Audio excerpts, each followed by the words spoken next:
آگے بڑھیں گے، آپ کو بتائیں کہ محکمہ صحت سندھ کو تمام ثبوتوں کے ساتھ آگاہ کر دیا گیا تھا۔ نشاندہی کے باوجود بھی خطرناک سرنجز کو مارکیٹ میں سپلائی کیا گیا۔ سابق ڈرگ انسپیکٹر ذاکر حسین سمو نے دنیا بول ہے میں بڑے انکشافات کر دیے ہیں۔ بتایا کہ غیر قانونی سرنجز کی بڑی کھیپ پکڑی گئی تھی، جس پر ڈریب نے بین بھی لگا دیا تھا۔ سندھ حکومت کے خلاف قانونی چارہ جوئی کرنے کا اعلان بھی کر دیا۔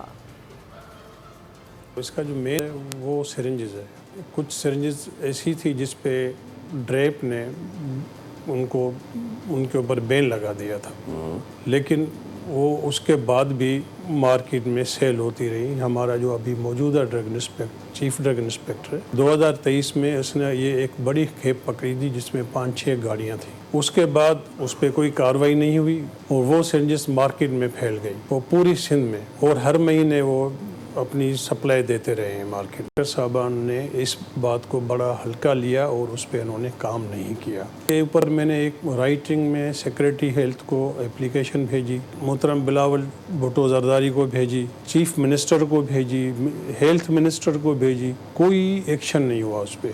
اس کو 1 مہینہ ہو گیا ہے اور کوئی ابھی میں یہ رائٹ رکھتا ہوں کہ میں کچھ دنوں میں ہائی کورٹ میں چلا جاؤں ان کے خلاف، یہ میرا رائٹ ہے۔